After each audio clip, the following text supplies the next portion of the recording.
आप सभी शिव भक्तों को नमस्कार। स्वागत है अनुकरणीय सनातन पर। आज मैं आपको रवि प्रदोष व्रत की कथा सुनाने जा रही हूँ। आइए श्रवण करते हैं पावन कथा।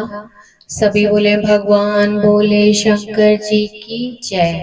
देवी माँ पार्वती जी की जय। एक समय की बात है, एक गांव में अति दीन ब्राह्मण निवास करता था। उसकी साध्वी स्त्री प्रदोष व्रत किया करती थी। उसे एक ही पुत्र रत्न था। एक समय की बात है, वह पुत्र गंगा स्नान करने के लिए गया, परंतु दुर्भाग्यवश मार्ग में चोरों ने उसे घेर लिया और वे कहने लगे कि हम तुम्हें मारेंगे नहीं, तुम अपने पिता के गुप्त धन के बारे में हमें बतला दो कि तुम्हारे पिताजी ने गुप्त धन कहाँ छुपा कर रखा है। वह बालक दीन भाव से कहने लगा कि बंधुओं, हम अत्यंत दीन और दुखी हैं, हमारे पास धन कहाँ है। तब चोरों ने कहा कि तेरी इस पोटली में क्या बंधा है। बालक ने निसंकोच कहा कि मेरी माँ ने मेरे लिए रोटियां दी हैं।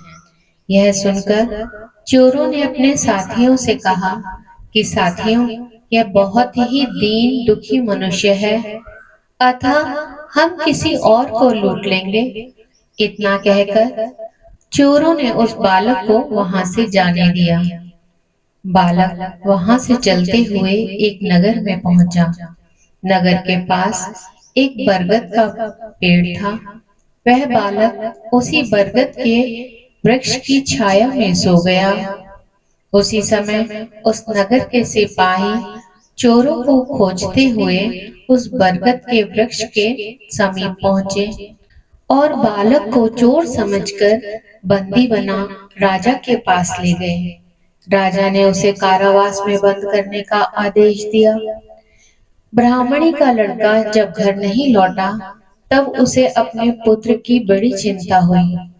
अगले दिन प्रदोष व्रत था। ब्राह्मणी ने प्रदोष व्रत किया और भगवान भोले शंकर जी से मन ही मन अपने पुत्र की कुशलता की कामना करती रही। भगवान शंकर जी ने उस ब्राह्मणी की प्रार्थना को स्वीकार कर लिया।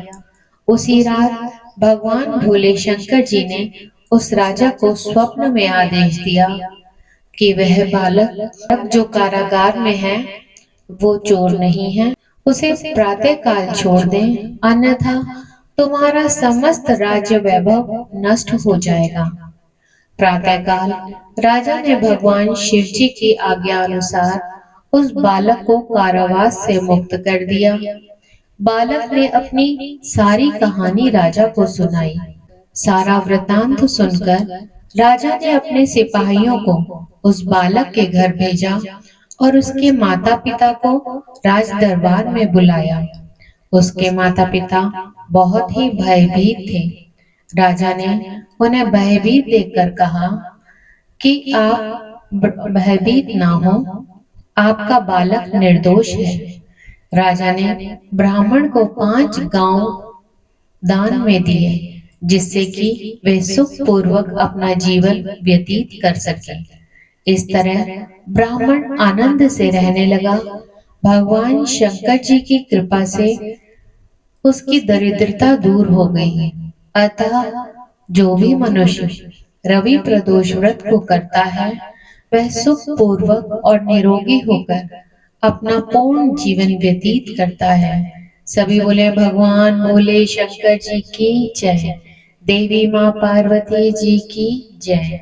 भगवान भोले शंकर जी से विनम्र प्रार्थना है कि हे भगवान, आपका जो भी भक्त इस कथा को सुन रहा है, आप उसकी सभी मनोकामनाएं पूर्ण करने की कृपा करें। सभी बोले भगवान भोले शंकर जी की जय। आप सभी का इस कथा को सुनने के लिए धन्यवाद।